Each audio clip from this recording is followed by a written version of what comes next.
The Dunwich Horror by Howard Phillips Lovecraft.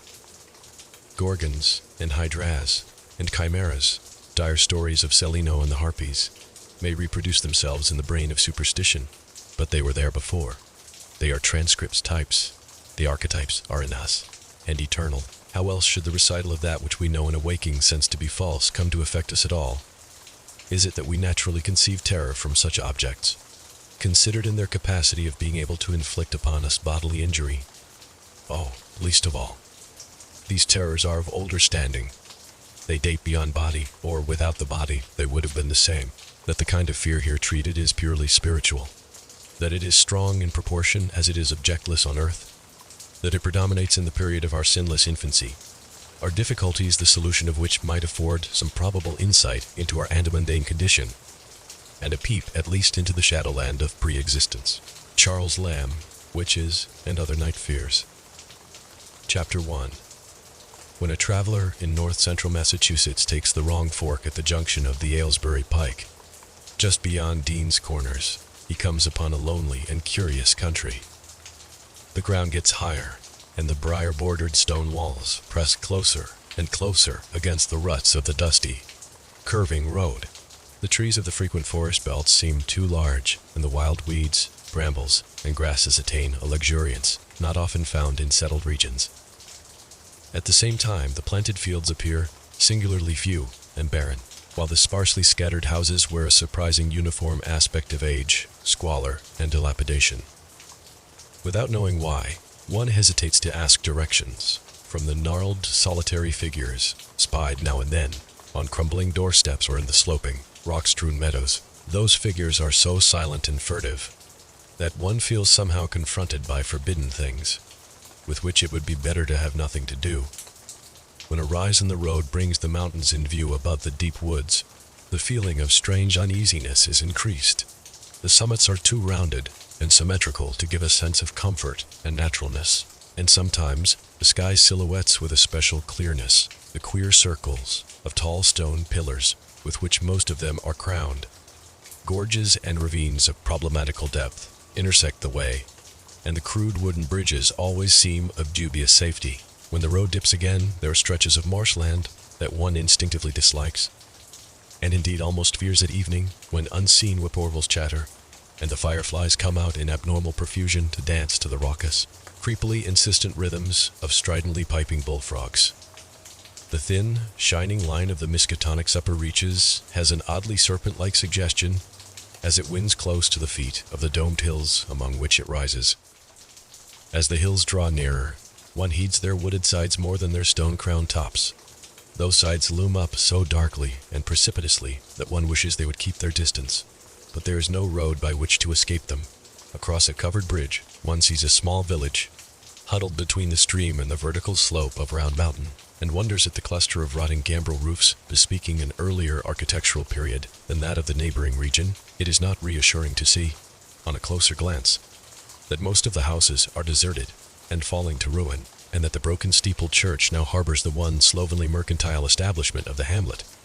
One dreads to trust the tenebrous tunnel of the bridge. Yet there is no way to avoid it. Once across, it is hard to prevent the impression of a faint malign odor about the village street. As of the massed mold and decay of centuries, it is always a relief to get clear of the place, and to follow the narrow road around the base of the hills and across the level country beyond till it rejoins the Aylesbury Pike.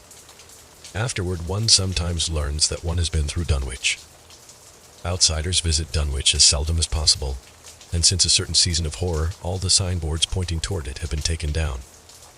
The scenery, judged by any ordinary aesthetic canon, is more than commonly beautiful, yet there is no influx of artists or summer tourists.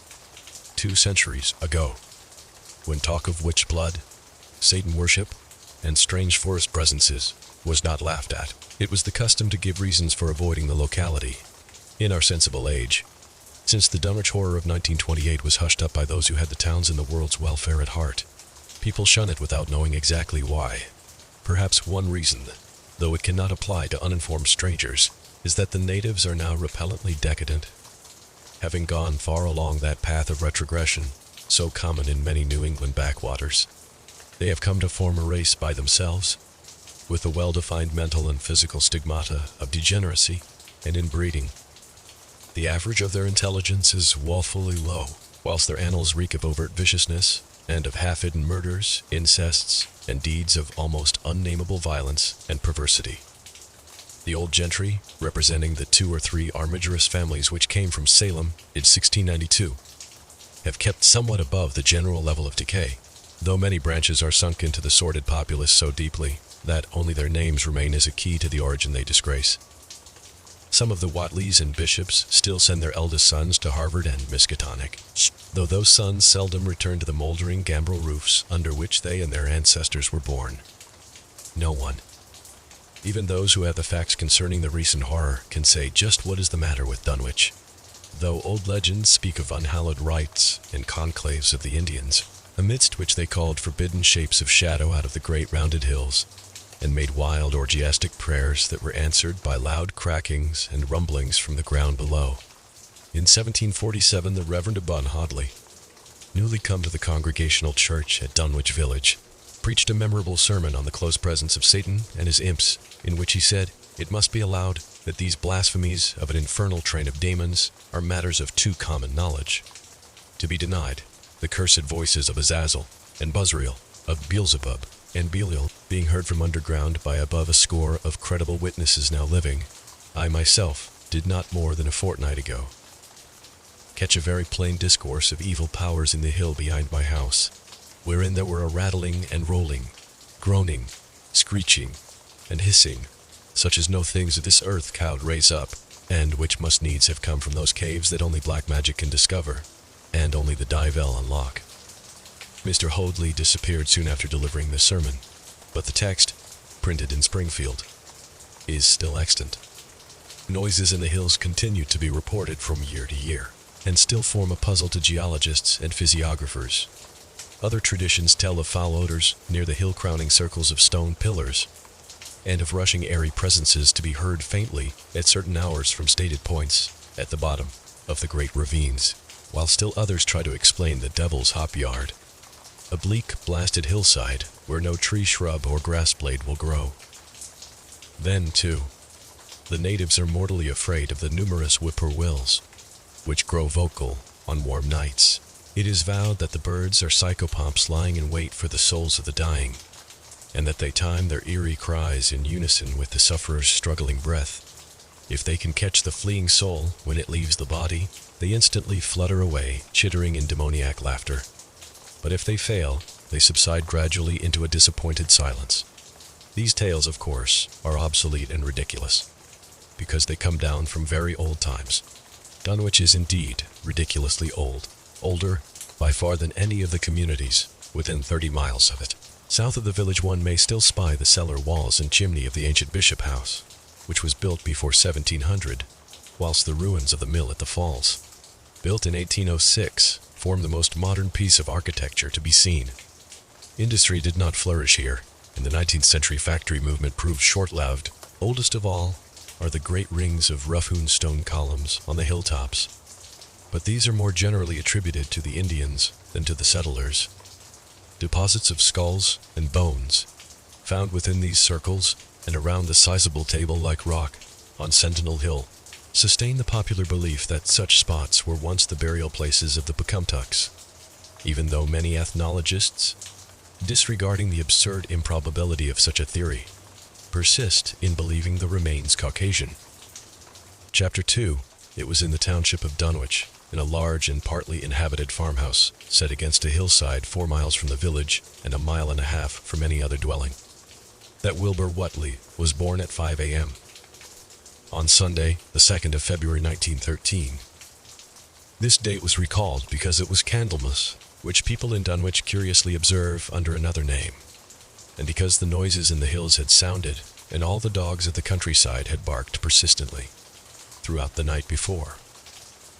Less worthy of notice was the fact that the mother was one of the decadent Whateleys, a somewhat deformed, unattractive albino woman of 35, living with an aged and half-insane father, about whom the most frightful tales of wizardry had been whispered in his youth.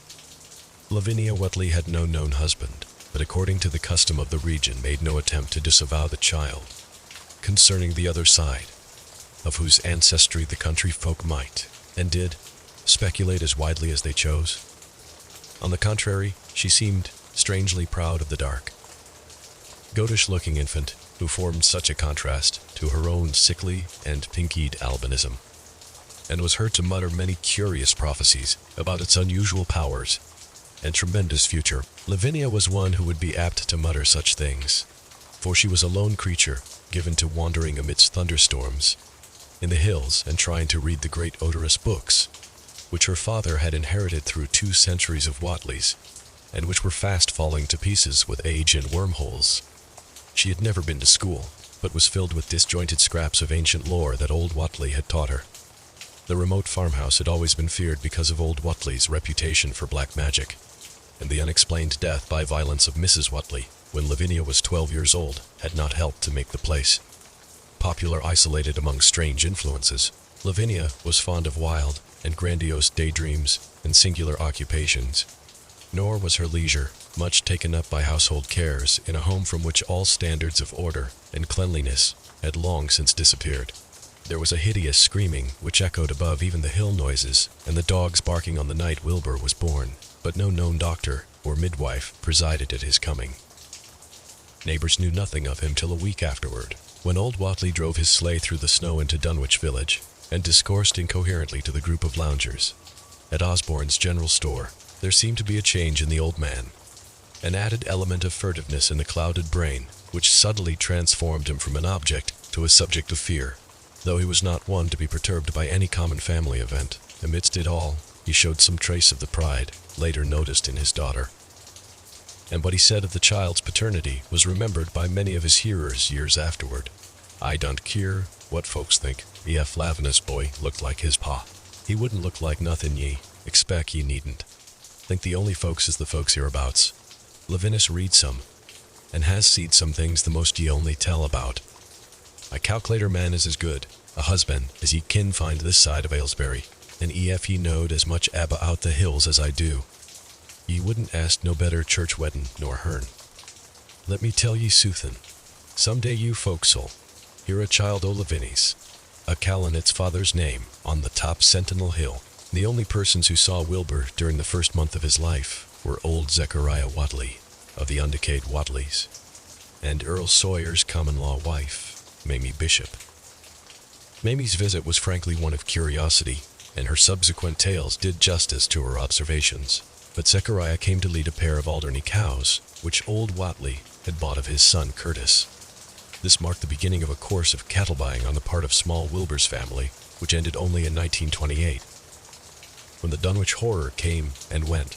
Yet at no time did the ramshackle Whateley barns seem overcrowded with livestock.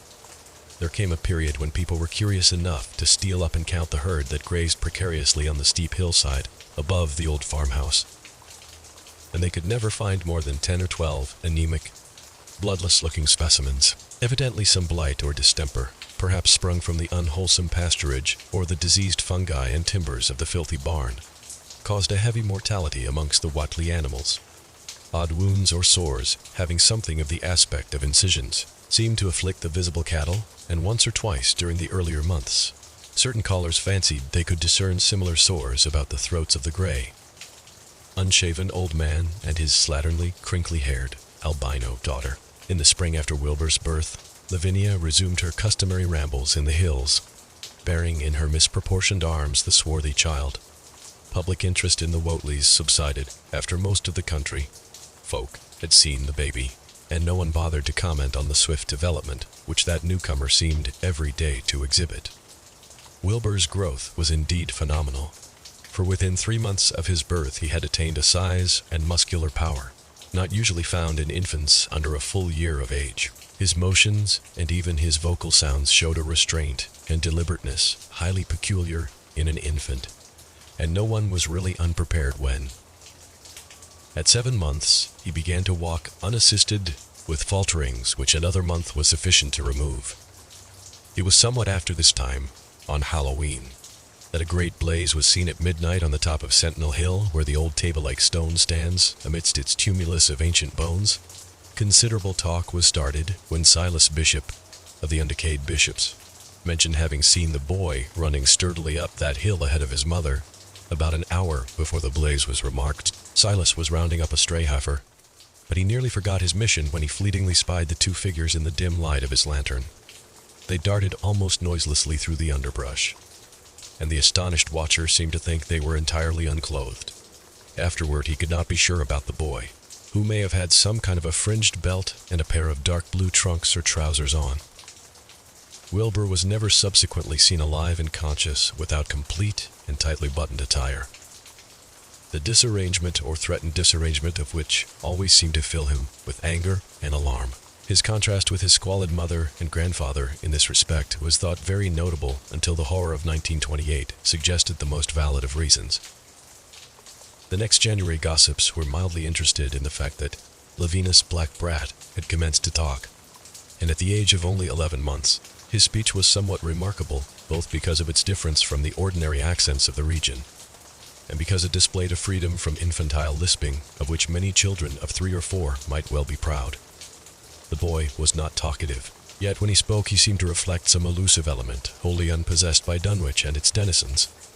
The strangeness did not reside in what he said, or even in the simple idioms he used, but seemed vague linked with his intonation or with the internal organs that produced the spoken sounds. His facial aspect, too, was remarkable for its maturity, for though he shared his mother's and grandfather's chinlessness, his firm and precociously shaped nose united with the expression on his large, dark, almost Latin eyes to give him an air of quasi-adulthood and well-nigh preternatural intelligence. He was, however, exceedingly ugly despite his appearance of brilliancy, there being something almost goatish or animalistic about his thick lips, large-pored, yellowish skin, coarse crinkly hair, and oddly elongated ears. He was soon disliked even more decidedly than his mother and grandsire, and all conjectures about him were spiced with references to the bygone magic of old Whatley, and how the hills once shook when he shrieked the dreadful name of Yog-Sothoth in the midst of a circle of stones with a great book open in his arms before him. Dogs abhorred the boy, and he was always obliged to take various defensive measures against their barking menace. Chapter 3.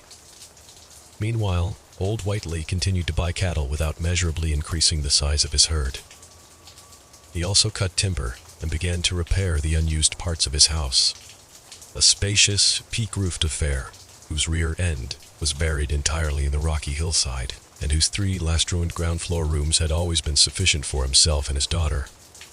There must have been prodigious reserves of strength in the old man to enable him to accomplish so much hard labor, and though he still babbled dementedly at times, his carpentry seemed to show the effects of sound calculation. It had really begun as soon as Wilbur was born, when one of the many tool sheds had been put suddenly in order, clapboarded, and fitted with a stout fresh lock.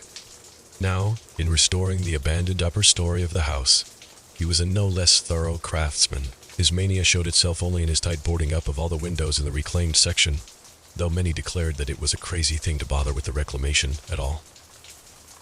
Less inexplicable was his fitting up of another downstairs room for his new grandson, a room which several callers saw, though no one was ever admitted to the closely boarded upper story. This chamber he lined with tall, firm shelving, along which he began gradually to arrange, in apparently careful order, all the rotting ancient books and parts of books which during his own day had been heaped promiscuously in odd corners of the various rooms. "I made some use of 'em," he would say as he tried to mend a torn black letter page with paste prepared on the rusty kitchen stove. But the boys fittin' to make better use of 'em had orter have aim as well. Sot as he kin for their goin' to be all of his larnin'. When Wilbur was a year and 7 months old, in September of 1914, his size and accomplishments were almost alarming. He had grown as large as a child of 4 and was a fluent and incredibly intelligent talker. He ran freely about the fields and hills and accompanied his mother on all her wanderings. At home he would pore diligently over the queer pictures and charts in his grandfather's books, while old Whatley would instruct and catechize him through long, hushed afternoons. By this time, the restoration of the house was finished, and those who watched it wondered why one of the upper windows had been made into a solid plank door. It was a window in the rear of the east gable end, close against the hill, and no one could imagine why a cleated wooden runway was built up to it from the ground.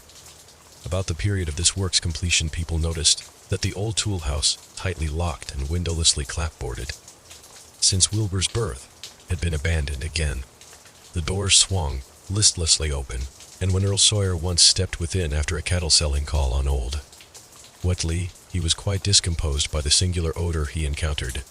Such a stench, he averred, as he had never before smelt in all his life except near the Indian circles on the hills, and which could not come from anything sane or of this earth. But then, the homes and sheds of Dunwich folk have never been remarkable for olfactory immaculateness. The following months were void of visible events, save that everyone swore to a slow but steady increase in the mysterious hill noises. On May Eve of 1915, there were tremors which even the Aylesbury people felt, whilst the following Halloween produced an underground rumbling queerly synchronized with bursts of flame. Them which Whatley's doings, from the summit of Sentinel Hill. Wilbur was growing up uncannily, so that he looked like a boy of 10 as he entered his 4th year. He read avidly by himself now, but talked much less than formerly. A settled taciturnity was absorbing him, and for the first time people began to speak specifically of the dawning look of evil in his goatish face. He would sometimes mutter an unfamiliar jargon and chant in bizarre rhythms which chilled the listener with a sense of unexplainable terror. The aversion displayed toward him by dogs had now become a matter of wide remark, and he was obliged to carry a pistol in order to traverse the countryside in safety. His occasional use of the weapon did not enhance his popularity amongst the owners of canine guardians. The few callers at the house would often find Lavinia alone on the ground floor, while odd cries and footsteps resounded in the boarded-up 2nd story. She would never tell what her father and the boy were doing up there, though once she turned pale and displayed an abnormal degree of fear when a jocose fish peddler tried the locked door leading to the stairway. That peddler told the store loungers at Dunwich village that he thought he heard a horse stamping on that floor above. The loungers reflected, thinking of the door and runway and of the cattle that so swiftly disappeared.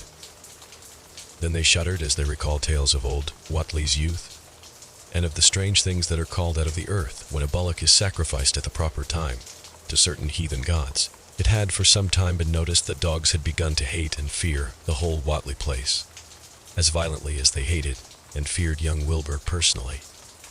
In 1917 the war came, and Squire Sawyer Whatley, as chairman of the local draft board, had hard work finding a quota of young Dunwich men fit even to be sent to a development camp. The government, alarmed at such signs of wholesale regional decadence, sent several officers and medical experts to investigate, conducting a survey which New England newspaper readers may still recall. It was the publicity attending this investigation which set reporters on the track of the Whatleys and caused the Boston Globe and Arkham Advertiser to print flamboyant Sunday stories of young Wilbur's precociousness, old Whatley's black magic, the shelves of strange books, the sealed 2nd story of the ancient farmhouse, and the weirdness of the whole region and its hill noises. Wilbur was 4.5 then, and looked like a lad of 15. His lip and cheek were fuzzy with a coarse dark down, and his voice had begun to break. Earl Sawyer went out to the Whatley place with both sets of reporters and cameramen, and called their attention to the queer stench which now seemed to trickle down from the sealed upper spaces. It was, he said, exactly like a smell he had found in the tool shed abandoned when the house was finally repaired, and like the faint odors which he sometimes thought he caught near the stone circles on the mountains. Dunwich folk read the stories when they appeared, and grinned over the obvious mistakes. They wondered, too, why the writers made so much of the fact that old Whatley always paid for his cattle in gold pieces of extremely ancient date. The Whatleys had received their visitors with ill-concealed distaste, though they did not dare court further publicity by a violent resistance or refusal to talk. Chapter 4. For a decade, annals of the Whatleys sink indistinguishably into the general life of a morbid community, used to their queer ways and hardened to their May Eve and All-Hallow orgies. Twice a year they would light fires on the top of Sentinel Hill, at which times the mountain rumblings would recur with greater and greater violence, while at all seasons there were strange and portentous doings at the lonely farmhouse. In the course of time, callers professed to hear sounds in the sealed upper story, even when all the family were downstairs, and they wondered how swiftly or how lingeringly a cow or bullock was usually sacrificed. There was talk of a complaint to the Society for the Prevention of Cruelty to Animals. But nothing ever came of it, since Dunwich folk are never anxious to call the outside world's attention to themselves. About 1923, when Wilbur was a boy of 10, whose mind, voice, stature, and bearded face gave all the impressions of maturity, a second great siege of carpentry went on at the old house. It was all inside the sealed upper part, and from bits of discarded lumber people concluded that the youth and his grandfather had knocked out all the partitions and even removed the attic floor, leaving only one vast open void between the ground story and the peaked roof. They had torn down the great central chimney, too, and fitted the rusty range with a flimsy outside tin stovepipe. In the spring after this event, old Whatley noticed the growing number of whippoorwills that would come out of Cold Spring Glen to chirp under his window at night. He seemed to regard the circumstance as one of great significance, and told the loungers at Osborne's that he thought his time had almost come. "They whistle jest in tune with my breathin' now," he said, "and I guess they're gettin' ready to catch my soul. They know it's a-gwine out, and don't calc'late to miss it. You'll know, boys, arter I'm gone, whether they get me or not. If they do, they'll keep up a singin' and laughin' till breakday. If they don't, they'll kinder quiet down like. I expect them and the souls. They hunts fair, have some pretty tough tussles sometimes." On Lammas Night, 1924, Dr. Houghton of Aylesbury was hastily summoned by Wilbur Whatley, who had lashed his one remaining horse through the darkness and telephoned from Osborne's in the village. He found old Whatley in a very grave state, with a cardiac action and stertorous breathing that told of an end not far off. The shapeless albino daughter and oddly bearded grandson stood by the bedside, whilst from the vacant abyss overhead there came a disquieting suggestion of rhythmical surging or lapping, as of the waves on some level beach. The doctor, though, was chiefly disturbed by the chattering night birds outside, a seemingly limitless legion of whippoorwills that cried their endless message in repetitions, timed diabolically to the wheezing gasps of the dying man. It was uncanny and unnatural, too much, thought Dr. Houghton, like the whole of the region he had entered. So reluctantly, in response to the urgent call, toward 1 o'clock old Whatley gained consciousness and interrupted his wheezing to choke out a few words to his grandson. "More space, Willie, more space soon. You grows, and that grows faster. It'll be ready to sarve ye soon. Boy, open up the gates to Yoxathoth with the long chant that ye'll find on page 751 of the complete edition, and then put a match to the prison. Fire from airth can't burn it nohow." He was obviously quite mad. After a pause, during which the flock of whippoorwills outside adjusted their cries to the altered tempo while some indications of the strange hill noises came from afar off, he added another sentence or two. "Feed it reg'lar, Willie, and mind the quantity. But don't let it grow too fast, fur the place, fur if it bust quarters or gets at out, afore ye opens to Yoxathoth, it's all over and no use. Only them from beyond kin make it multiply and work. Only them, the old uns, is wants to come back." But speech gave place to gasps again, and Lavinia screamed at the way the whippoorwills followed the change. It was the same for more than an hour. When the final throaty rattle came, Dr. Houghton drew shrunken lids over the glazing gray eyes as the tumult of birds faded imperceptibly to silence. Lavinia sobbed, but Wilbur only chuckled whilst the hill noises rumbled faintly. "They didn't get him," he muttered in his heavy bass voice. Wilbur was by this time a scholar of really tremendous erudition in his one-sided way, and was quietly known by correspondence to many librarians in distant places where rare and forbidden books of old days are kept. He was more and more hated and dreaded around Dunwich because of certain youthful disappearances which suspicion laid vaguely at his door, but was always able to silence inquiry through fear or through use of that fund of old time gold which still, as in his grandfather's time, went forth regularly and increasingly for cattle buying. He was now tremendously mature of aspect, and his height, having reached the normal adult limit, seemed inclined to wax beyond that figure. In 1925, when a scholarly correspondent from Miskatonic University called upon him one day and departed pale and puzzled, he was fully 6 3/4 feet tall. Through all the years, Wilbur had treated his half-deformed albino mother with a growing contempt, finally forbidding her to go to the hills with him on May Eve in Hallowmas, and in 1926, the poor creature complained to Mamie Bishop of being afraid of him. "They's more about out, him as I knows than I kin tell ye, Mamie," she said. "And nowadays, they's more nor what I know myself. I vow afore God, I don't know what he wants, nor what has Atrian to do." That Halloween, the hill noises sounded louder than ever, and fire burned on Sentinel Hill as usual, but people paid more attention to the rhythmical screaming of vast flocks of unnaturally belated whippoorwills, which seemed to be assembled near the unlighted Watley farmhouse. After midnight, their shrill notes burst into a kind of pandemoniac cachinnation, and not until dawn did they finally quiet down. Then they vanished, hurrying southward, where they were fully a month overdue. What this meant, no one could quite be certain till later. None of the country folk seemed to have died, but poor Lavinia Woutley, the twisted albino, was never seen again. In the summer of 1927, Wilbur repaired 2 sheds in the farmyard and began moving his books and effects out to them. Soon afterward, Earl Sawyer told the loungers at Osborne's that more carpentry was going on in the Whiteley farmhouse. Wilbur was closing all the doors and windows on the ground floor, and seemed to be taking out partitions as he and his grandfather had done upstairs 4 years before. He was living in one of the sheds, and Sawyer thought he seemed unusually worried and tremulous. People generally suspected him of knowing something about his mother's disappearance, and very few ever approached his neighborhood now. His height had increased to more than 7 feet, and showed no signs of ceasing its development. Chapter 5. The following winter brought an event no less strange than Wilbur's first trip outside the Dunwich region.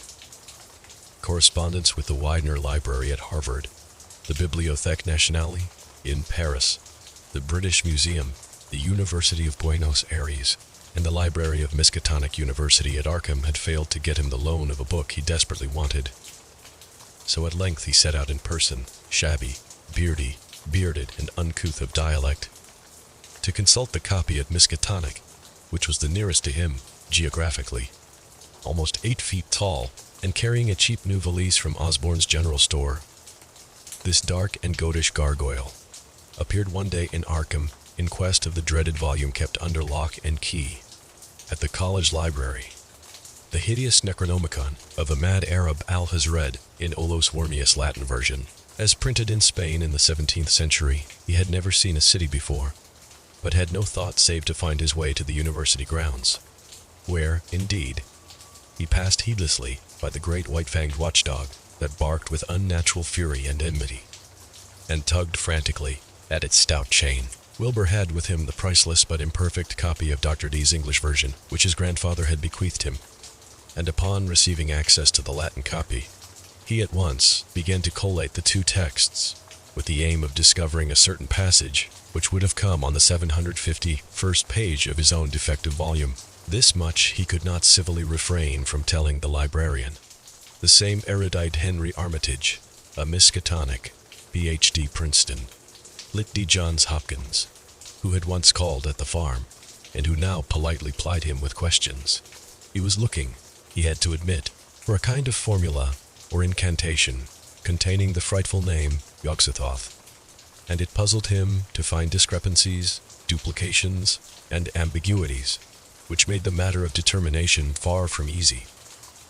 As he copied the formula he finally chose, Dr. Armitage looked involuntarily over his shoulder at the open pages, the left-hand one of which, in the Latin version, contained such monstrous threats to the peace and sanity of the world. "Nor is it to be thought," ran the text as Armitage mentally translated it, "that man is either the oldest or the last of earth's masters, or that the common bulk of life and substance walks alone.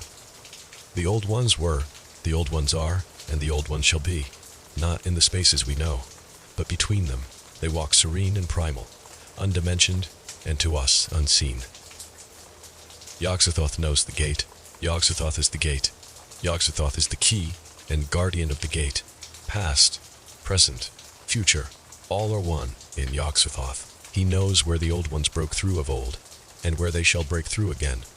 He knows where they have trod earth's fields, and where they still tread them, and why no one can behold them as they tread. By their smell can men sometimes know them near, but of their semblance can no man know.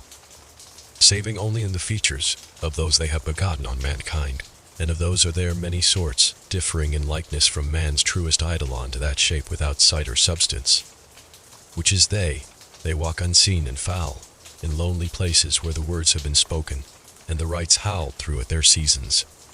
The wind gibbers with their voices, and the earth mutters with their consciousness. They bend the forest and crush the city, yet may not forest or city behold the hand that smites.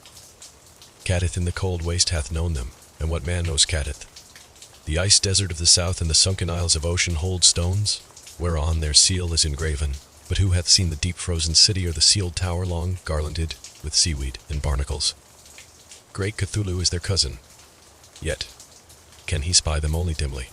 I Shub-niggereth, as a foulness shall ye know them. Their hand is at your throats, yet ye see them not, and their habitation is even one with your guarded threshold. Yog-Sothoth is the key to the gate whereby the spheres meet. Man rules now where they ruled once. They shall soon rule where man rules now. After summer is winter, and after winter summer, they wait patient and potent, for here shall they reign again.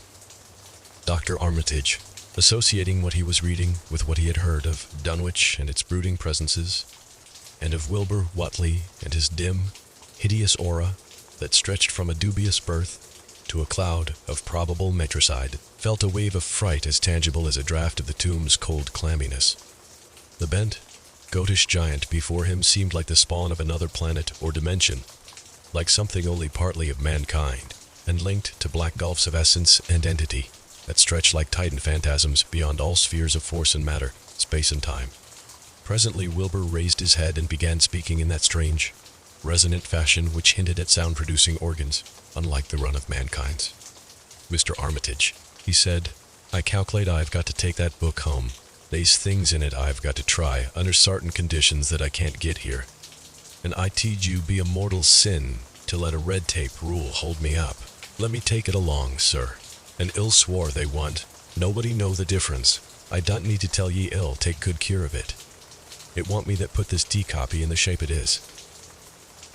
He stopped as he saw firm denial on the librarian's face, and his own goatish features grew crafty. Armitage, half ready to tell him he might make a copy of what parts he needed, thought suddenly of the possible consequences and checked himself. There was too much responsibility in giving such a being the key to such blasphemous outer spheres. Whately saw how things stood and tried to answer lightly. "Wall, all right, if ye feel that way about it. Maybe Harvard won't be so fussy as you be." And without saying more, he rose and strode out of the building, stooping at each doorway.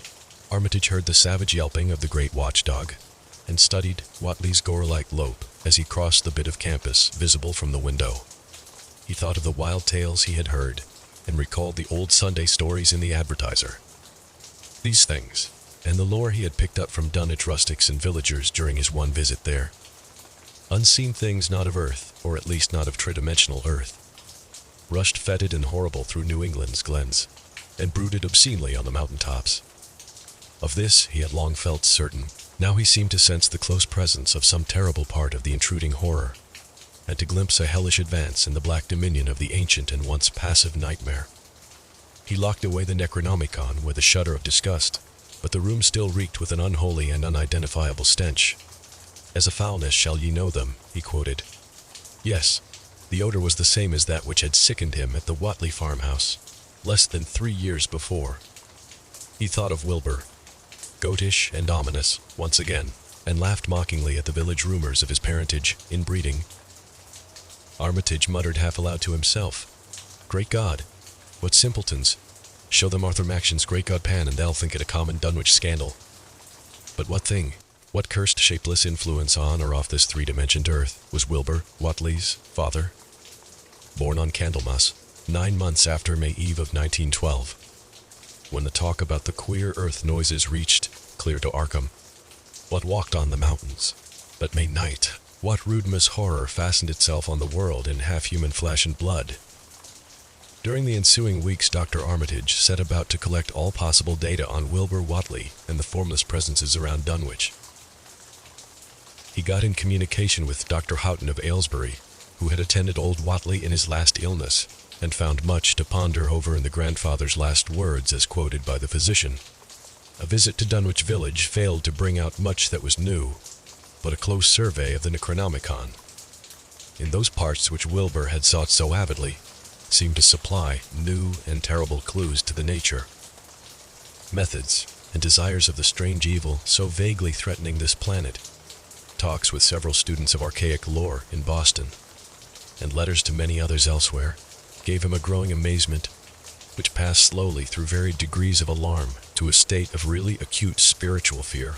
As the summer drew on, he felt dimly that something ought to be done about the lurking terrors of the upper Miskatonic Valley, and about the monstrous being known to the human world as Wilbur Whatley. Chapter 6. The Dunwich horror itself came between Lammas and the equinox in 1928, and Dr. Armitage was among those who witnessed its monstrous prologue. He had heard, meanwhile, of Whately's grotesque trip to Cambridge, and of his frantic efforts to borrow or copy from the Necronomicon at the Widener Library. Those efforts had been in vain, since Armitage had issued warnings of the keenest intensity to all librarians having charge of the dreaded volume. Wilbur had been shockingly nervous at Cambridge, anxious for the book, yet almost equally anxious to get home again, as if he feared the results of being away long. Early in August, the half-expected outcome developed, and in the small hours of the third Dr. Armitage was awakened suddenly by the wild, fierce cries of the savage watchdog on the college campus. Deep and terrible, the snarling, half-mad growls and barks continued, always in mounting volume, but with hideously significant pauses. Then there rang out a scream from a wholly different throat, such a scream as roused half the sleepers of Arkham and haunted their dreams ever afterward. Such a scream as could come from no being born of earth, or wholly of earth. Armitage hastened into some clothing and rushed across the street and lawn to the college buildings, saw that others were ahead of him, and heard the echoes of a burglar alarm still shrilling from the library. An open window showed black and gaping in the moonlight.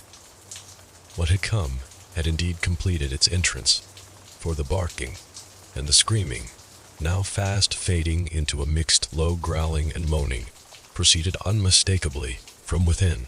Some instinct warned Armitage that what was taking place was not a thing for unfortified eyes to see. So he brushed back the crowd with authority as he unlocked the vestibule door. Among the others, he saw Professor Warren Rice and Dr. Francis Morgan, men to whom he had told some of his conjectures and misgivings, and these two he motioned to accompany him inside. The inward sounds, except for a watchful, droning whine from the dog, had by this time quite subsided, but Armitage now perceived with a sudden start that a loud chorus of whippoorwills among the shrubbery had commenced a damnably rhythmical piping, as if in unison with the last breath of a dying man. The building was full of a frightful stench, which Dr. Armitage knew too well, and the three men rushed across the hall to the small genealogical reading room whence the low whining came. For a second, nobody dared to turn on the light. Then Armitage summoned up his courage and snapped the switch. One of the three, it is not certain which, shrieked aloud at what sprawled before them among disordered tables and overturned chairs. Professor Rice declares that he wholly lost consciousness for an instant, though he did not stumble or fall. The thing that lay half-bent on its side in a fetid pool of greenish-yellow ichor and tarry stickiness was almost 9 feet tall, and the dog had torn off all the clothing and some of the skin. It was not quite dead, but twitched silently and spasmodically while its chest heaved in monstrous unison with the mad piping of the expectant whippoorwills outside. Bits of shoe leather and fragments of apparel were scattered about the room, and just inside the window an empty canvas sack lay where it had evidently been thrown. Near the central desk a revolver had fallen, a dented but undischarged cartridge, later explaining why it had not been fired. The thing itself, however, crowded out all other images at the time. It would be trite and not wholly accurate to say that no human pen could describe it, but one may properly say that it could not be vividly visualized by anyone whose ideas of aspect and contour are too closely bound up with the common life forms of this planet and of the 3 known dimensions. It was partly human, beyond a doubt, with very man-like hands and head, and the goatish, chinless face had the stamp of the Whatleys upon it. but the torso and lower parts of the body were teratologically fabulous, so that only generous clothing could ever have enabled it to walk on earth unchallenged or uneradicated. Above the waist it was semi-anthropomorphic, though its chest, where the dog's rending paws still rested watchfully, had the leathery, reticulated hide of a crocodile or alligator. The back was piebald with yellow and black, and dimly suggested the squamous covering of certain snakes. Below the waist, though, it was the worst, for here all human resemblance left off, and sheer fantasy began. The skin was thickly covered with coarse black fur, and from the abdomen a score of long greenish-gray tentacles with red sucking mouths protruded limply. Their arrangement was odd, and seemed to follow the symmetries of some cosmic geometry unknown to Earth or the solar system. On each of the hips, deep set in a kind of pinkish, ciliated orbit, was what seemed to be a rudimentary eye, whilst in lieu of a tail there depended a kind of trunk or feeler with purple annular markings, and with many evidences of being an undeveloped mouth or throat. The limbs, save for their black fur, roughly resembled the hind legs of prehistoric Earth's giant saurians, and terminated in ridgy vein pads that were neither hooves nor claws. When the thing breathed, its tail and tentacles rhythmically changed color, as if from some circulatory cause normal to the non-human side of its ancestry. In the tentacles, this was observable as a deepening of the greenish tinge, whilst in the tail it was manifest as a yellowish appearance which alternated with a sickly grayish-white in the spaces between the purple rings. Of genuine blood, there was none, only the fetid greenish-yellow ichor, which trickled along the painted floor beyond the radius of the stickiness, and left a curious discoloration behind it. As the presence of the three men seemed to rouse the dying thing, it began to mumble without turning or raising its head. Dr. Armitage made no written record of its mouthings, but asserts confidently that nothing in English was uttered. At first, the syllables defied all correlation with any speech of Earth, but toward the last, there came some disjointed fragments evidently taken from the Necronomicon, that monstrous blasphemy in quest of which the thing had perished. Those fragments, as Armitage recalls them, ran something like NGI, Nagabugs, Shogog, Yog-Sothuth, Yog-Sothuth. They trailed off into nothingness, as the whippoorwills shrieked in rhythmical crescendos of unholy anticipation. Then came a halt in the gasping, and the dog raised his head in a long, lugubrious howl. A change came over the yellow, goatish face of the prostrate thing, and the great black eyes fell in appallingly. Outside the window the shrilling of the whippoorwills had suddenly ceased, and above the murmurs of the gathering crowd there came the sound of a panic-struck whirring and fluttering. Against the moon vast clouds of feathery watchers rose and raced from sight, frantic at that which they had sought for prey. All at once the dog started up abruptly, gave a frightened bark, and leaped nervously out the window by which it had entered. A cry rose from the crowd, and Dr. Armitage shouted to the men outside that no one must be admitted till the police or medical examiner came. He was thankful that the windows were just too high to permit of peering in, and drew the dark curtains carefully down over each one. By this time 2 policemen had arrived, and Dr. Morgan, meeting them in the vestibule, was urging them for their own sakes to postpone entrance to the stench-filled reading room till the examiner came and the prostrate thing could be covered up. Meanwhile, frightful changes were taking place on the floor. One need not describe the kind and rate of shrinkage and disintegration that occurred before the eyes of Dr. Armitage and Professor Rice. But it is permissible to say that, aside from the external appearance of face and hands, the really human elements in Wilbur Whateley must have been very small. When the medical examiner came, there was only a sticky whitish mass on the painted boards, and the monstrous odor had nearly disappeared.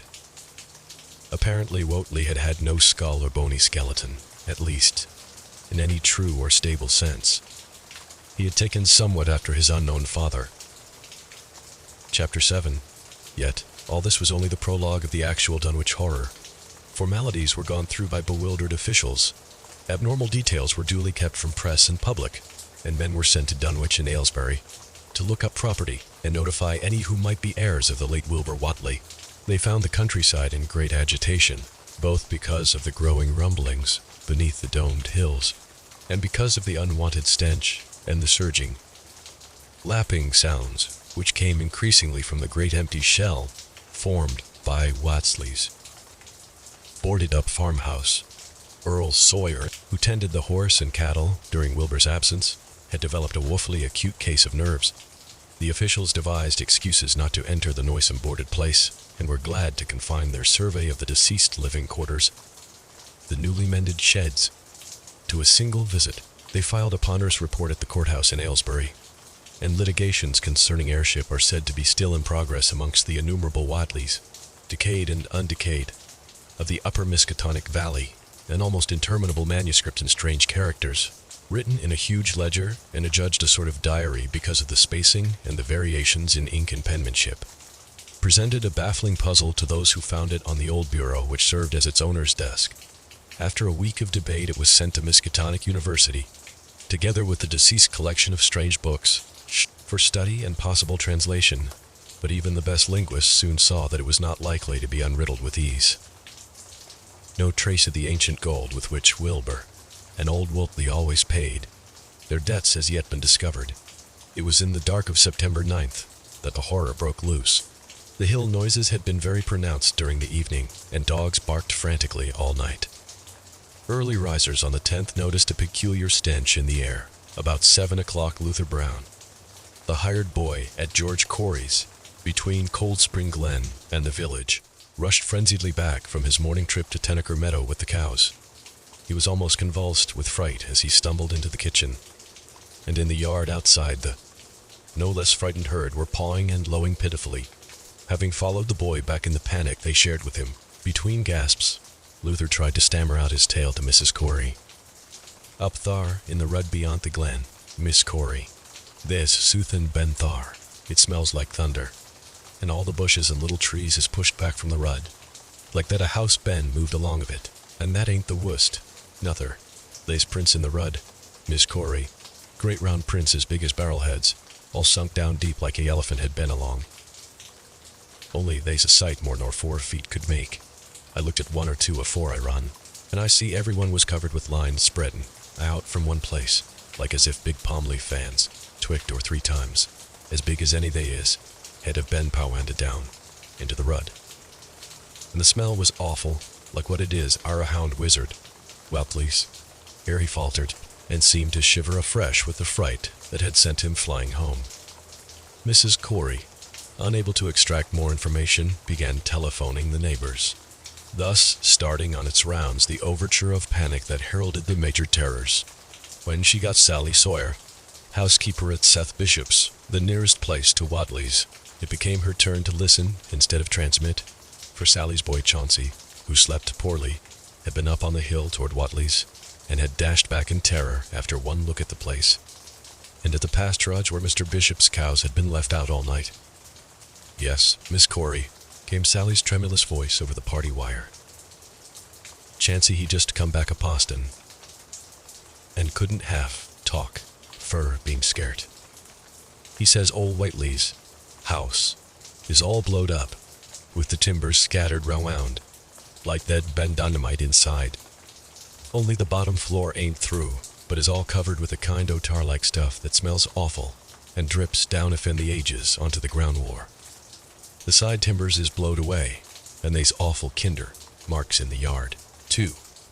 Great round marks, bigger round than a hogshed, and all sticky with stuff like is on the blowed-up house. Chancey, he says they leads off into the medders. War a great swath, wider'n a barn, is matted down, and all the stun walls tumbled every which way wherever it goes.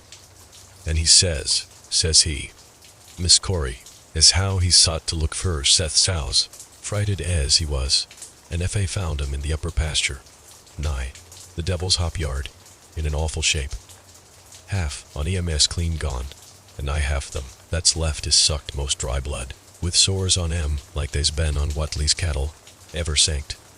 Levinus Black Brat was born.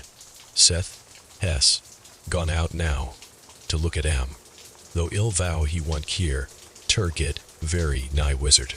Watley's, Chancey didn't look careful see war, the big matted-down swath led, arter, it left the pasturage. But he says he thinks it pinted towards the Glenrud to the village. I tell ye, Miss Corey, they's soothin' abroad, as hadn't orter be abroad. And I for one think that Black Wilbur Whatley has come to the bad end he deserved, is at the bottom of the bread of it. He want all human hisself, I Alice says to everybody, and I think he and Whatley must have raised Soothin in that there nailed-up house, as ain't even so human as he was. There's Alice been unseen things around Dunwich, living things, as ain't human and ain't good for human folks. The ground was a-talkin' last night, and towards mornin' chancy, he heard the whippoorwills. So loud in Cold Spring Glen, he couldn't sleep none. Then he thought he heard another faint like sound over towards Wizard Whiteley's, a kinder rippin' or tearin' wood, like some big box or crate was bane open fur off. What with this and that, he didn't get to sleep at all till sun-up, and no sooner was he up this mornin'. But I's got to go over to Whatley's and see what's the matter. He see enough, I tell ye, Miss Corey. This don't mean no good, and I think as all the men folks ought to get up a party and do soothin'.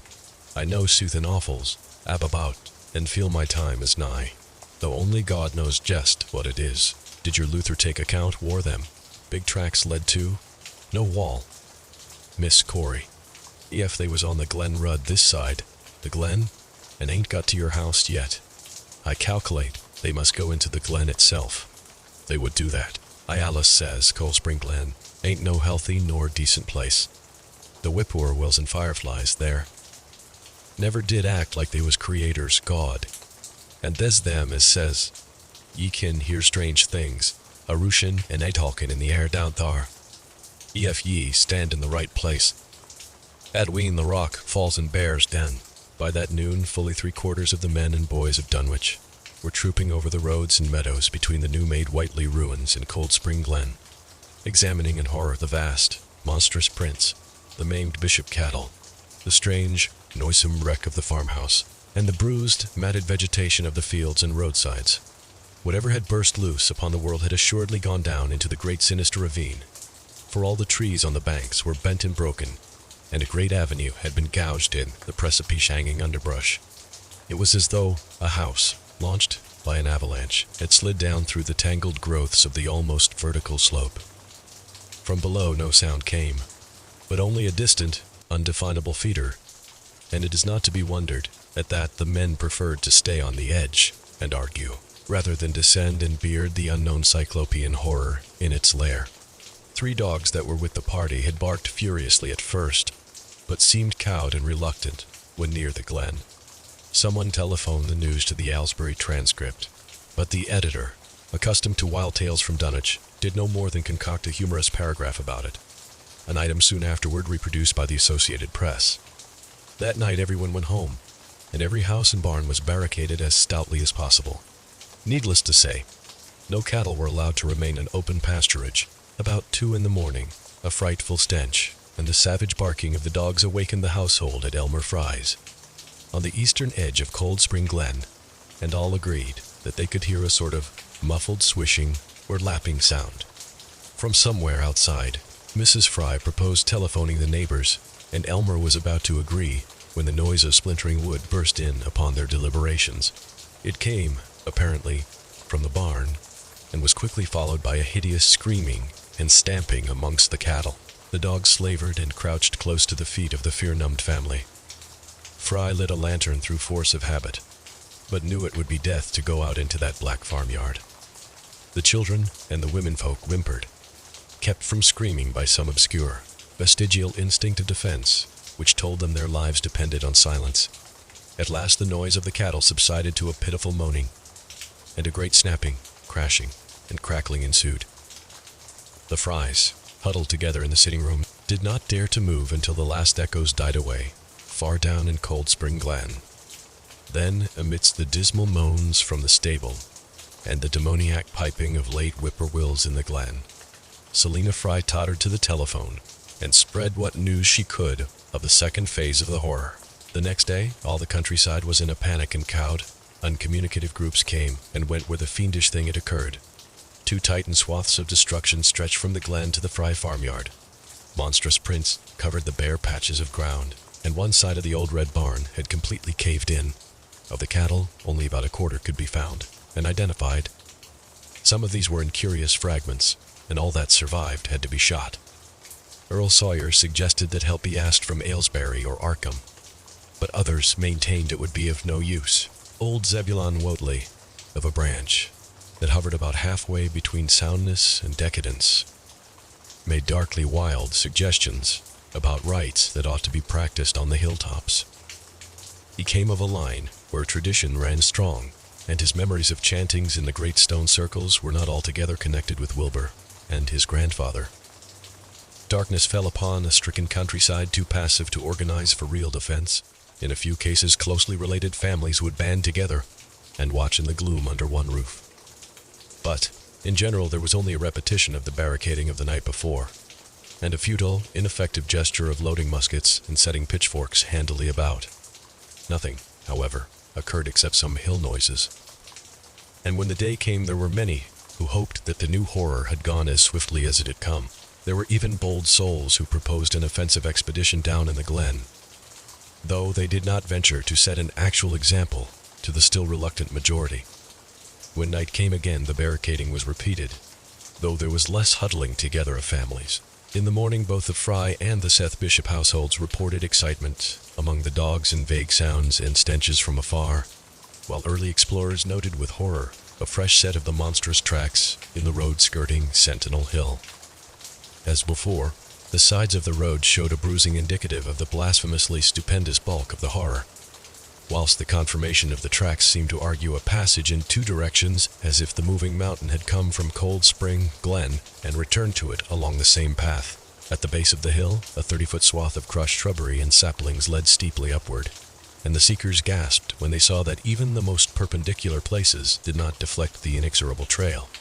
Whatever the horror was, it could scale a sheer stony cliff of almost complete verticality, and as the investigators climbed around to the hill's summit by safer routes, they saw that the trail ended, or rather, reversed there. It was here that the Whateleys used to build their hellish fires and chant their hellish rituals by the table-like stone on May Eve and Hallowmass. Now that very stone formed the center of a vast space thrashed around by the mountainous horror, whilst upon its slightly concave surface was a thick fetid deposit of the same tarry stickiness observed on the floor of the ruined Whatley farmhouse when the horror escaped. Men looked at one another and muttered. Then they looked down the hill. Apparently the horror had descended by a route much the same as that of its ascent. To speculate was futile. Reason, logic, and normal ideas of motivation stood confounded. Only old Zebulon, who was not with the group, could have done justice to the situation or suggested a plausible explanation. Thursday night began much like the others, but it ended less happily. The whippoorwills in the glen had screamed with such unusual persistence that many could not sleep, and about 3 a.m. all the party telephones rang tremulously. Those who took down their receivers heard a fright-mad voice shriek out, "Help! Oh my God!" And some thought a crashing sound followed the breaking off of the exclamation. There was nothing more. No one dared do anything, and no one knew till morning whence the call came. Then those who had heard it called everyone on the line and found that only the Frys did not reply. The truth appeared an hour later when a hastily assembled group of armed men trudged out to the Fry place at the head of the glen. It was horrible, yet hardly a surprise. There were more swaths and monstrous prints, but there was no longer any house. It had caved in like an eggshell, and amongst the ruins nothing living or dead could be discovered. Only a stench and a tarry stickiness. The Elmer Frys had been erased from Dunwich. Chapter 8. In the meantime, a quieter yet even more spiritually poignant phase of the horror had been blackly unwinding itself behind the closed door of a shelf-lined room in Arkham. The curious manuscript record or diary of Wilbur Whately, delivered to Miskatonic University for translation, had caused much worry and bafflement among the experts in languages both ancient and modern. Its very alphabet, notwithstanding a general resemblance to the heavily shaded Arabic used in Mesopotamia, being absolutely unknown to any available authority. The final conclusion of the linguists was that the text represented an artificial alphabet, giving the effect of a cipher, though none of the usual methods of cryptographic solution seemed to furnish any clue.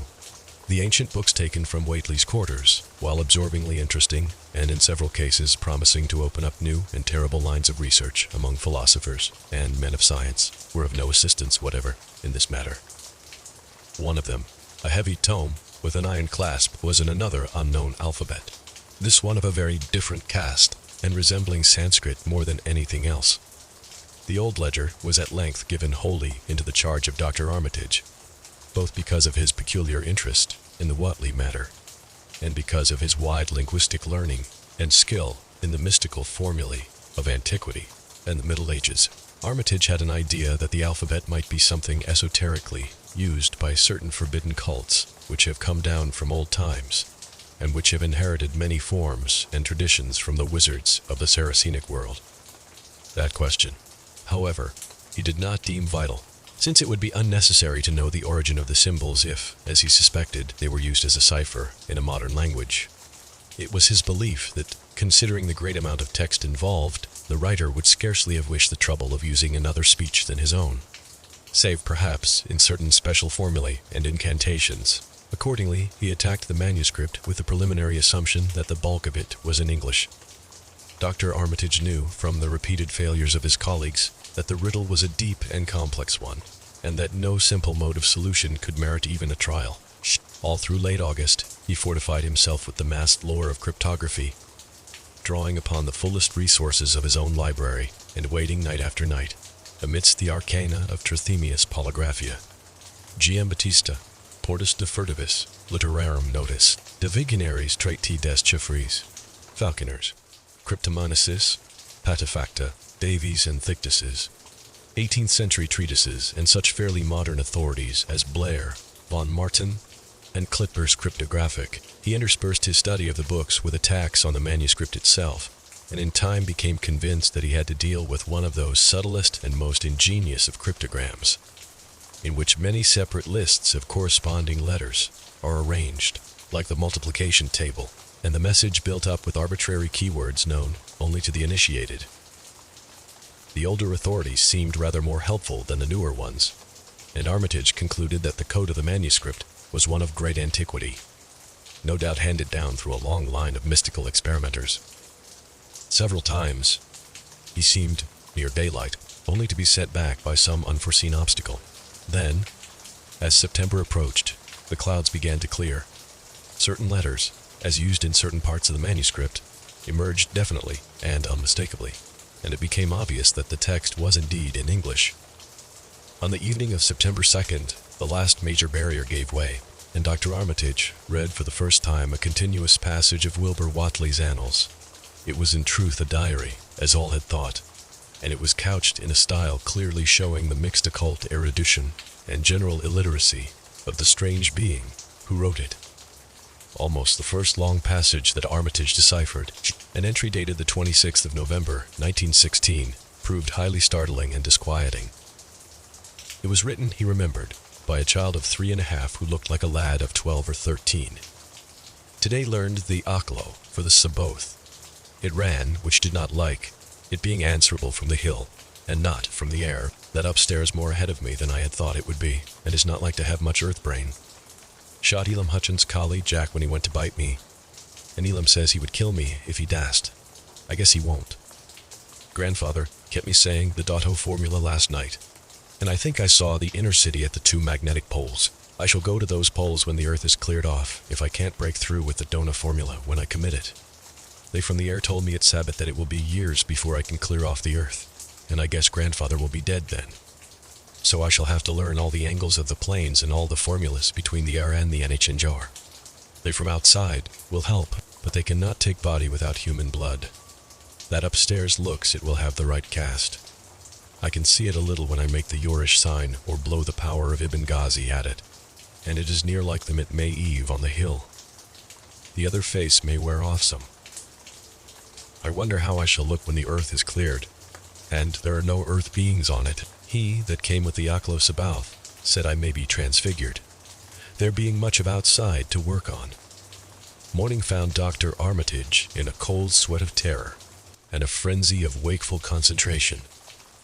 He had not left the manuscript all night, but sat at his table under the electric light, turning page after page with shaking hands as fast as he could decipher the cryptic text. He had nervously telephoned his wife he would not be home, and when she brought him a breakfast, from the house he could scarcely dispose of a mouthful.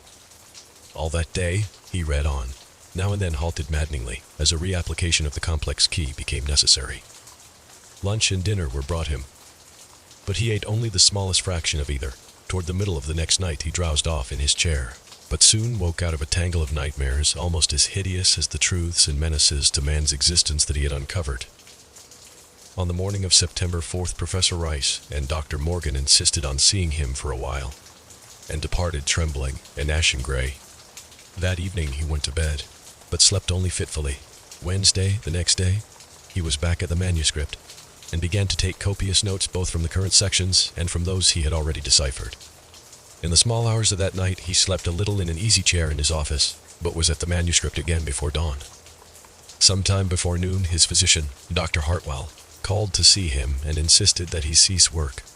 He refused, intimating that it was of the most vital importance for him to complete the reading of the diary, and promising an explanation in due course of time. That evening, just as twilight fell, he finished his terrible perusal and sank back exhausted. His wife, bringing his dinner, found him in a half-comatose state, but he was conscious enough to warn her off with a sharp cry when he saw her eyes wander toward the notes he had taken.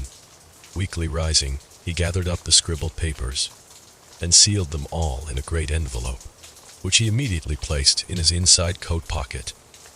He had sufficient strength to get home, but was so clearly in need of medical aid that Dr. Hartwell was summoned at once. As the doctor put him to bed, he could only mutter over and over again, "But what, in God's name, can we do?" Dr. Armitage slept, but was partly delirious the next day. He made no explanations to Hartwell, but in his calmer moments spoke of the imperative need of a long conference with Rice and Morgan.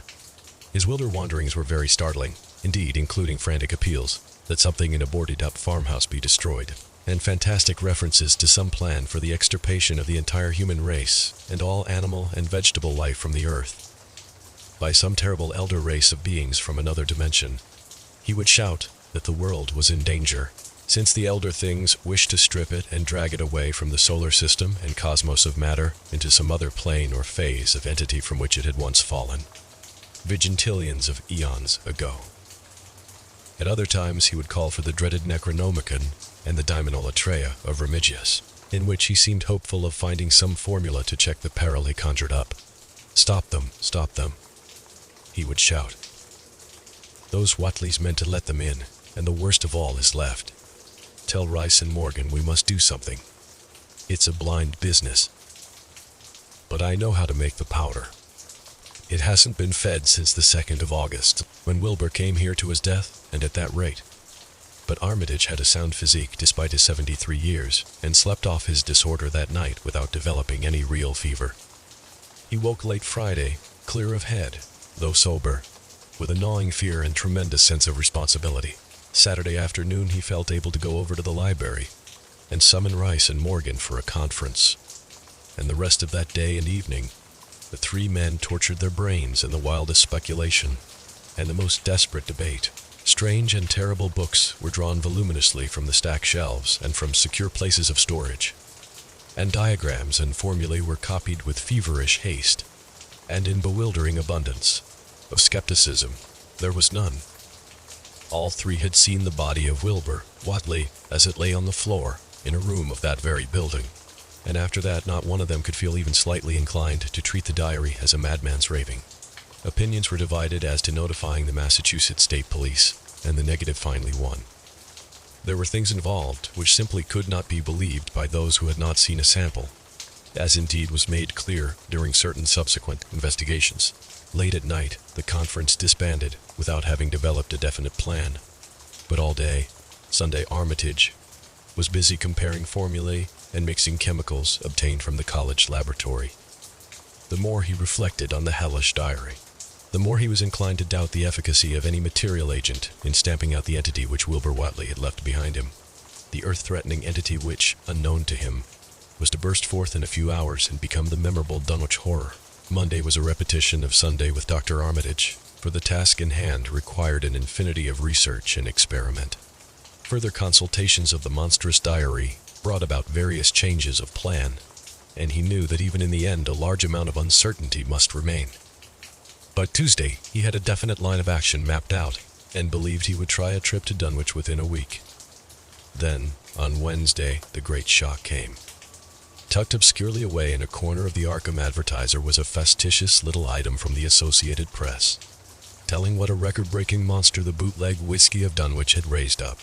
Armitage, half stunned, could only telephone for Rice and Morgan. Far into the night they discussed, and the next day was a whirlwind of preparation on the part of them all. Armitage knew he would be meddling with terrible powers, yet saw that there was no other way to annul the deeper and more malign meddling, which others had done before him. Chapter 9. In the meantime, a quieter, yet even more spiritually poignant phase of the horror had been blackly unwinding itself behind the closed door of a shelf-lined room in Arkham. The curious manuscript record, or Diary of Wilbur Whately, delivered to Miskatonic University for translation, had caused much worry and bafflement among the experts in languages both ancient and modern, its very alphabet. Notwithstanding a general resemblance to the heavily shaded Arabic used in Mesopotamia, being absolutely unknown to any available authority, the final conclusion of the linguists was that the text represented an artificial alphabet, giving the effect of a cipher. Though none of the usual methods of cryptographic solution seemed to furnish any clue, even when applied on the basis of every tongue the writer might conceivably have used. The ancient books taken from Whiteley's quarters, while absorbingly interesting and in several cases promising to open up new and terrible lines of research among philosophers and men of science, were of no assistance whatever in this matter. One of them, a heavy tome with an iron clasp, was in another unknown alphabet. This one of a very different cast, and resembling Sanskrit more than anything else. The old ledger was at length given wholly into the charge of Dr. Armitage, both because of his peculiar interest in the Whately matter, and because of his wide linguistic learning and skill in the mystical formulae of antiquity and the Middle Ages. Armitage had an idea that the alphabet might be something esoterically used by certain forbidden cults which have come down from old times, and which have inherited many forms and traditions from the wizards of the Saracenic world. That question, however, he did not deem vital, since it would be unnecessary to know the origin of the symbols, if, as he suspected, they were used as a cipher in a modern language. It was his belief that, considering the great amount of text involved, the writer would scarcely have wished the trouble of using another speech than his own, save perhaps in certain special formulae and incantations. Accordingly, he attacked the manuscript with a preliminary assumption that the bulk of it was in English. Dr. Armitage knew, from the repeated failures of his colleagues, that the riddle was a deep and complex one, and that no simple mode of solution could merit even a trial. All through late August, he fortified himself with a vast lore of cryptography, drawing upon the fullest resources of his own library, and waiting night after night amidst the arcana of Trithemius Polygraphia, Giambattista, Portus de Furtivus Literarum Notis, Divigneris Traititi Chiffres, Falconer's Cryptomanisis Patefacta, Davies and Thickness's 18th century treatises, and such fairly modern authorities as Blair, von Martin, and Klyptobaurus Cryptographic. He interspersed his study of the books with attacks on the manuscript itself, and in time became convinced that he had to deal with one of those subtlest and most ingenious of cryptograms, in which many separate lists of corresponding letters are arranged like the multiplication table, and the message built up with arbitrary keywords known only to the initiated. The older authorities seemed rather more helpful than the newer ones, and Armitage concluded that the code of the manuscript was one of great antiquity, no doubt handed down through a long line of mystical experimenters. Several times he seemed near daylight, only to be set back by some unforeseen obstacle. Then, as September approached, the clouds began to clear. Certain letters, as used in certain parts of the manuscript, emerged definitely and unmistakably, and it became obvious that the text was indeed in English. On the evening of September 2nd, the last major barrier gave way, and Dr. Armitage read for the first time a continuous passage of Wilbur Whately's annals. It was in truth a diary, as all had thought, and it was couched in a style clearly showing the mixed occult erudition and general illiteracy of the strange being who wrote it. Almost the first long passage that Armitage deciphered, an entry dated the 26th of November 1916, proved highly startling and disquieting. It was written, he remembered, by a child of 3.5 who looked like a lad of 12 or 13. Today learned the Aklo for the Saboth, It ran, which did not like, it being answerable from the hill and not from the air. That upstairs more ahead of me than I had thought it would be, and is not like to have much earth brain. Shot Elam Hutchins, Collie Jack, when he went to bite me, and Elam says he would kill me if he dast. I guess he won't. Grandfather kept me saying the Dove formula last night, and I think I saw the inner city at the 2 magnetic poles. I shall go to those poles when the earth is cleared off, if I can't break through with the Dona formula when I commit it. They from the air told me at Sabat that it will be years before I can clear off the earth. And I guess Grandfather will be dead then. So I shall have to learn all the angles of the planes and all the formulas between the IR and the NH Ingar. They from outside will help, but they cannot take body without human blood. That upstairs looks it will have the right cast. I can see it a little when I make the Yorish sign or blow the power of Ibn Ghazi at it, and it is near like them at May Eve on the hill. The other face may wear off some. I wonder how I shall look when the earth is cleared, and there are no earth beings on it. He that came with the Aklos Saboth said, I may be transfigured, there being much of outside to work on. Morning found Dr. Armitage in a cold sweat of terror and a frenzy of wakeful concentration. He had not left the manuscript all night, but sat at his table under the electric light, turning page after page with shaking hands as fast as he could decipher the cryptic text. He had nervously telephoned his wife. He would not be home, and when she brought him a breakfast from the house, he could scarcely dispose of a mouthful. All that day he read on, now and then halted maddeningly, as a reapplication of the complex key became necessary. Lunch and dinner were brought him, but he ate only the smallest fraction of either.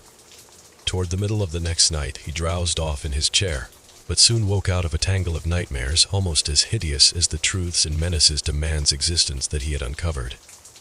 On the morning of September 4th, Professor Rice and Dr. Morgan insisted on seeing him for a while, and departed trembling and ashen-gray.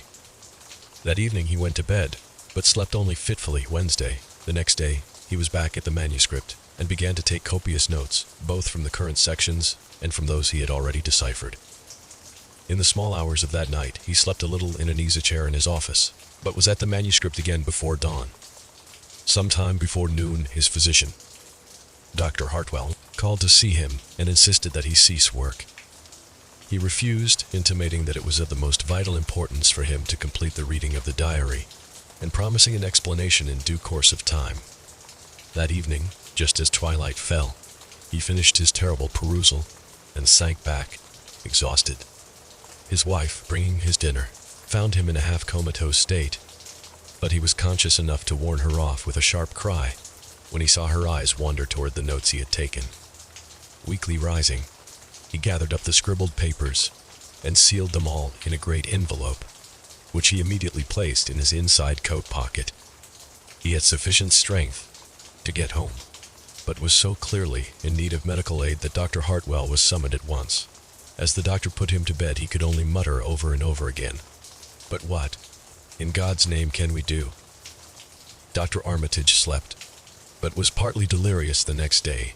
He made no explanations to Hartwell, but in his calmer moments spoke of the imperative need of a long conference with Rice and Morgan. His wilder wanderings were very startling indeed, including frantic appeals that something in a boarded-up farmhouse be destroyed, and fantastic references to some plan for the extirpation of the entire human race and all animal and vegetable life from the earth, by some terrible elder race of beings from another dimension. He would shout that the world was in danger, since the elder things wished to strip it and drag it away from the solar system and cosmos of matter into some other plane or phase of entity from which it had once fallen, vigintillions of eons ago. At other times he would call for the dreaded Necronomicon and the Daimonolatreia of Remigius, in which he seemed hopeful of finding some formula to check the peril he conjured up. Stop them, he would shout. Those Watleys meant to let them in, and the worst of all is left. Tell Rice and Morgan we must do something. It's a blind business, but I know how to make the powder. It hasn't been fed since the 2nd of August, when Wilbur came here to his death, and at that rate. But Armitage had a sound physique despite his 73 years, and slept off his disorder that night without developing any real fever.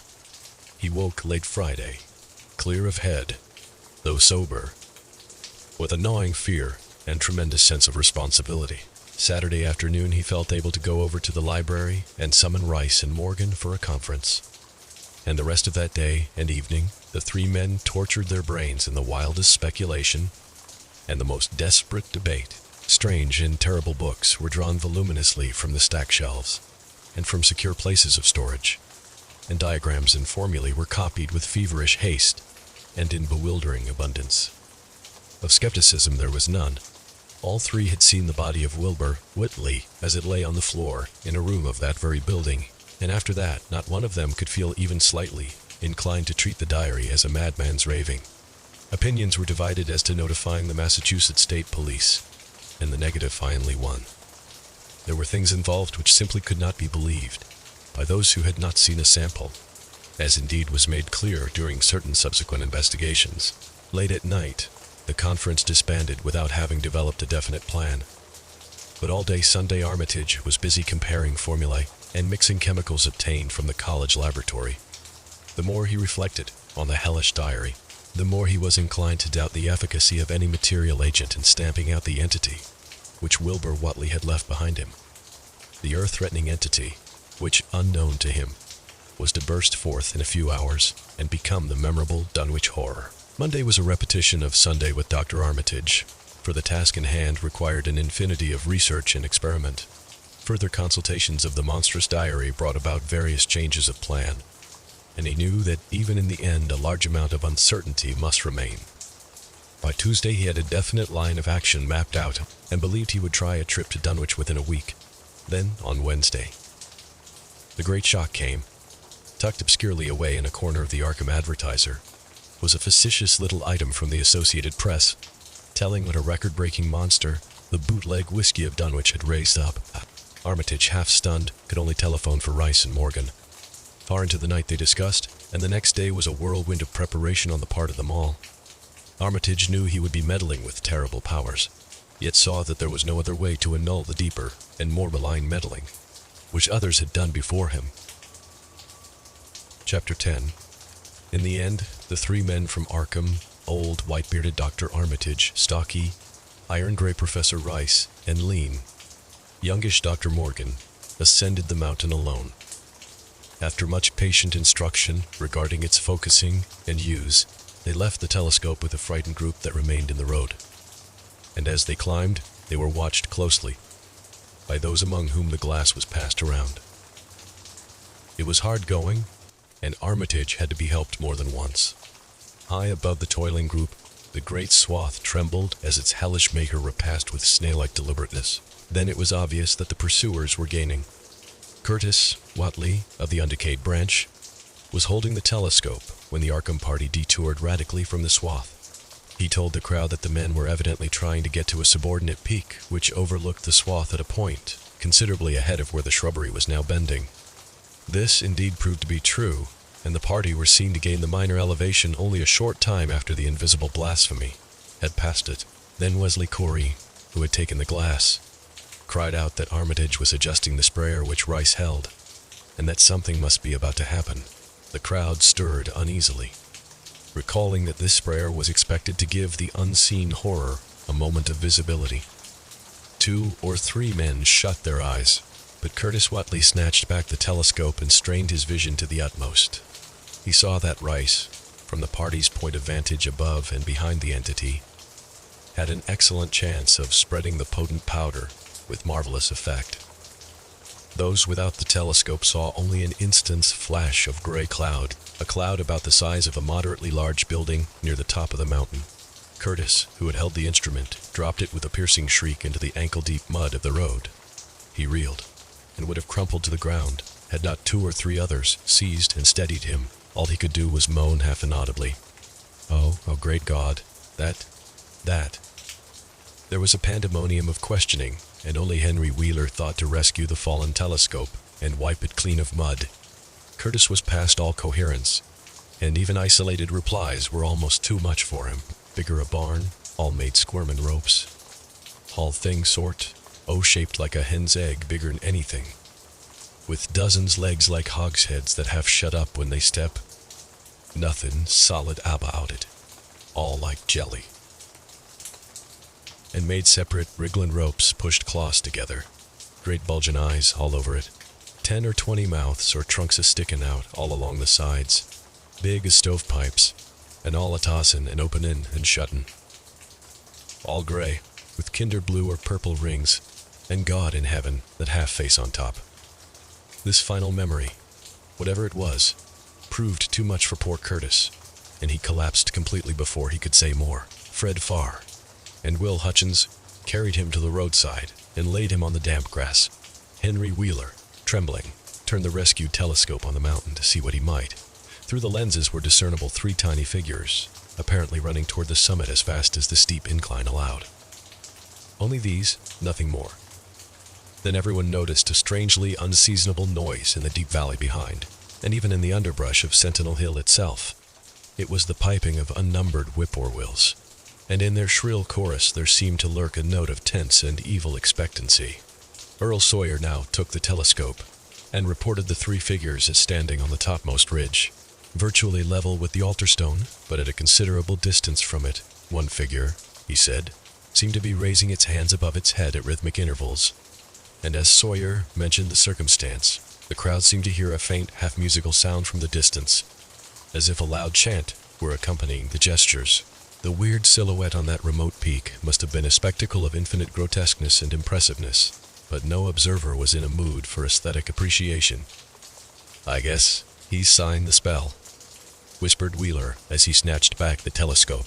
The whippoorwills were piping wildly, and in a singularly curious, irregular rhythm quite unlike that of the visible ritual. Suddenly the sunshine seemed to lessen without the intervention of any discernible cloud.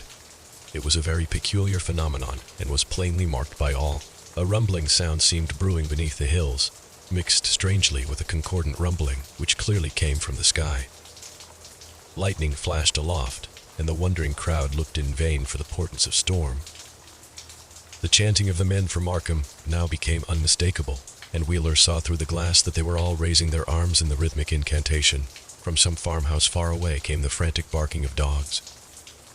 The change in the quality of the daylight increased, and the crowd gazed about the horizon in wonder. A purplish darkness, born of nothing more than a spectral deepening of the sky's blue, pressed down upon the rumbling hills. Then the lightning flashed again, somewhat brighter than before, and the crowd fancied that it had showed a certain mistiness around the altar stone on the distant height. No one, however, had been using the telescope at that instant.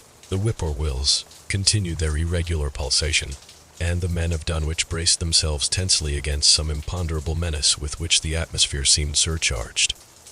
Without warning came those deep, cracked, raucous vocal sounds which will never leave the memory of the stricken group who heard them.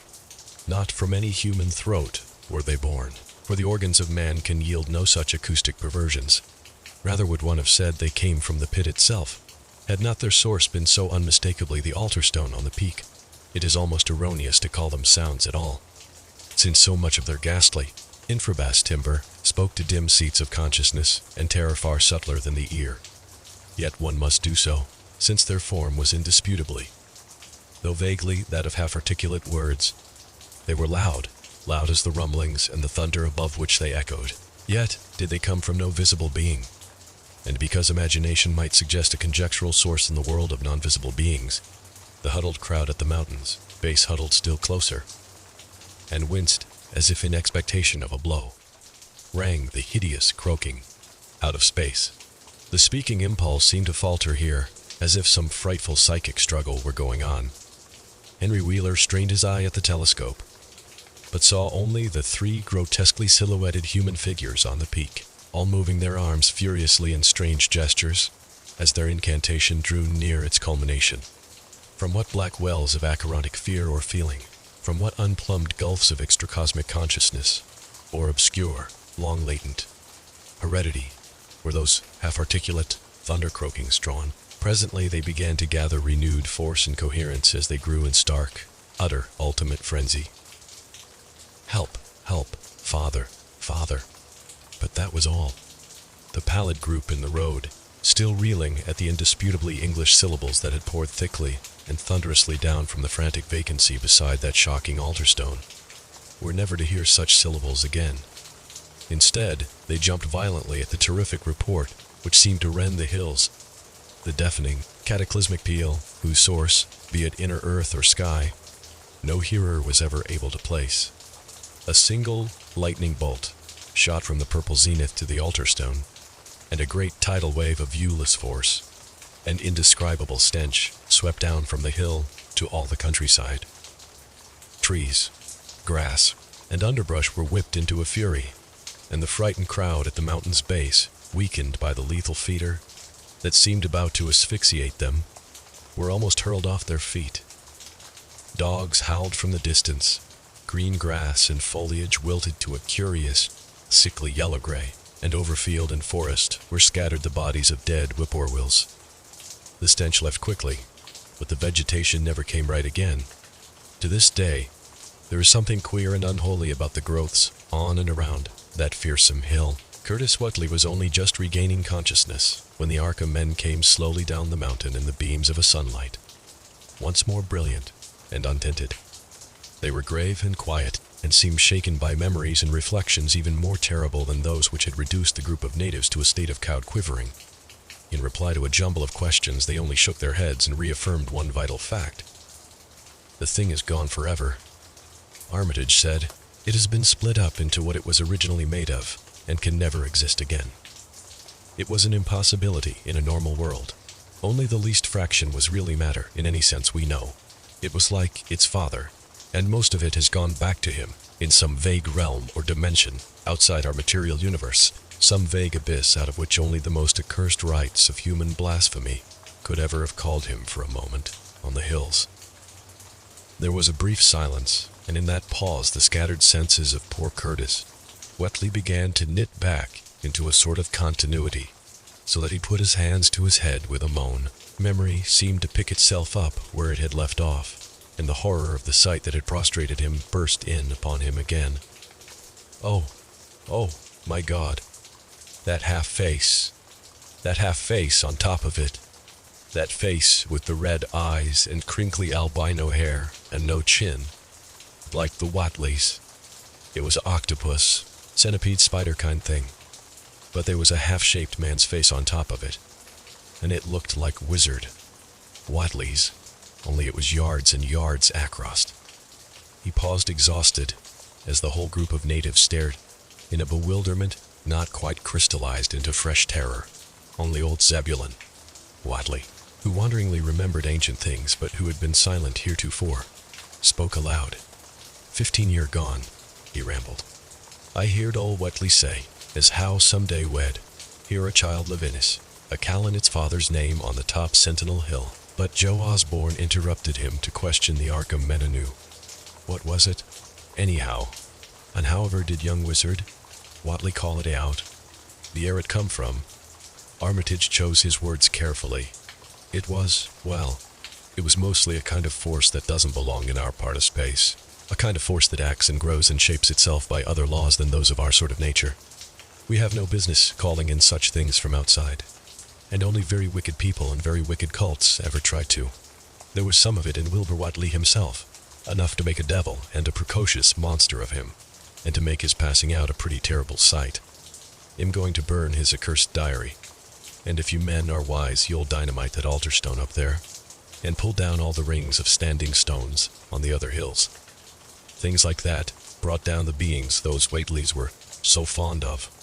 The beings they were going to let in tangibly to wipe out the human race and drag the earth off to some nameless place for some nameless purpose. But as to this thing we've just sent back, the Whiteleys raised it for a terrible part in the doings that were to come. It grew fast and big from the same reason that Wilbur grew fast and big, but it beat him because it had a greater share of the outsideness in it.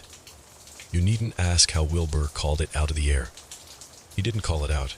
It was his twin brother, but it looked more like the father than he did.